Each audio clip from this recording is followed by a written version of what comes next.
Modern artificial intelligence possesses profound reasoning capabilities, yet for years it has remained trapped inside a text box. Without a human to manually read its output and click a button in another window, the model cannot execute real-world actions. To understand why this is a problem, we have to look at how software has historically been sold. In the 1990s, enterprise software was a physical asset, a shrink-wrapped CD-ROM purchased for a one-time fee. The internet eventually replaced those disks with continuous cloud delivery, but that modern software-as-a-service model retained a critical quirk. Companies rent access to these cloud databases by charging a monthly fee per employee login. The entire revenue structure relies on human activity, requiring an actual person in a seat to input data or pull reports.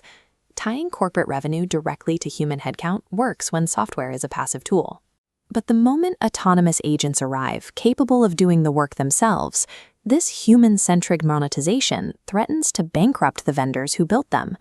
The industry calls this the seat cannibalization paradox.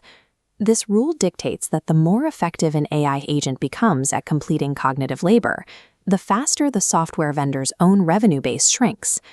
This chart models a vendor's collapsing addressable market. As one AI agent expands to replace 10 human sales representatives, those 10 seat licenses vanish. The vendor is left with a severely compressed revenue line simply because their product worked. Enterprise procurement teams are rejecting seat-based licenses in favor of outcome-based models. This migration serves as a mandatory defensive hedge for vendors who would otherwise see their revenue collapse as their agents replace human labor. By building machines that decouple productivity from human headcount, the software industry has compromised the very business model that funded its development. To bridge the gap between human interfaces and autonomous action, developers introduced universal communication layers. Technologies like the Model Context Protocol act as universal translators, allowing the core reasoning engine to speak directly with external enterprise systems. These protocols empower AI to operate as multi-repo CRUD systems. This means the agent can create, read, update, and delete data globally across different platforms, completely removing human input from the equation.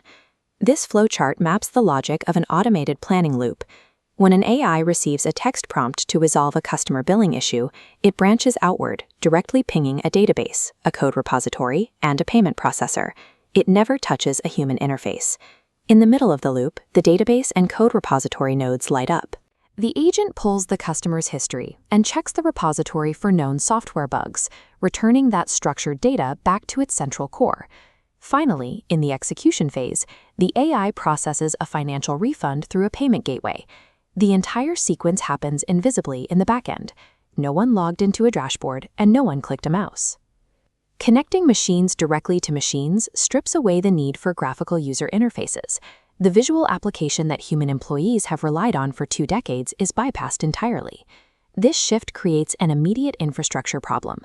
In a legacy database, spinning up an additional human seat costs a vendor virtually $0 at the margin.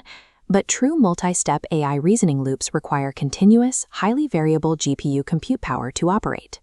Because compute scales directly with machine activity, the underlying cost of goods sold is skyrocketing.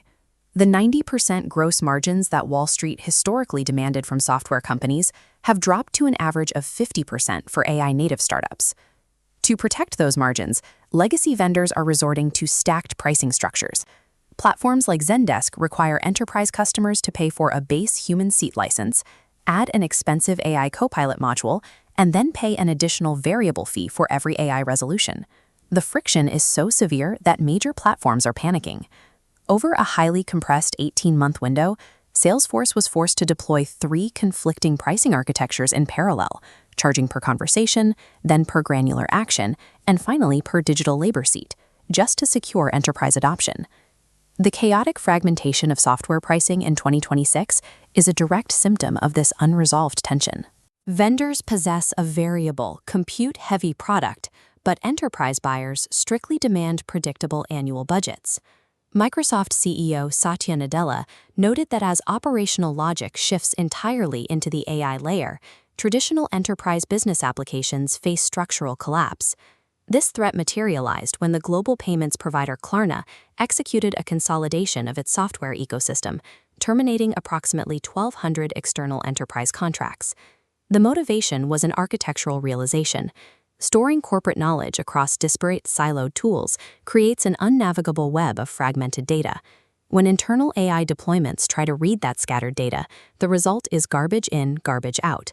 Rather than buying another legacy tool, Klarna CEO Sebastian Siemiatkowski pushed to bypass external software subscriptions entirely.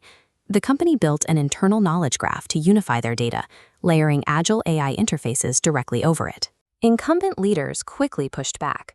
Salesforce CEO Mark Benioff publicly questioned how any massive corporation intends to manage data governance and institutional memory without the robust compliance guardrails of a traditional platform. But the risk to legacy vendors is real. If they fail to embrace agentic protocols and prioritize their interfaces over raw data access, their entire platforms will be reduced to invisible back-end databases.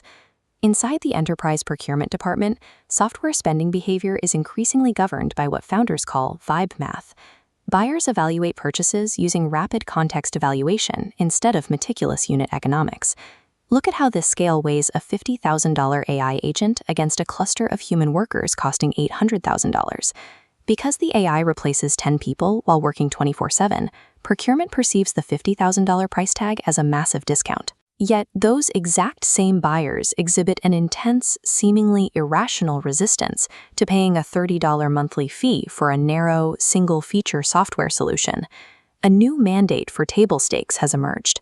Enterprise buyers now expect basic workflows and integrations to be natively bundled into their core AI platforms. They are ruthlessly auditing their tech stacks and rejecting fragmented per-seat subscriptions.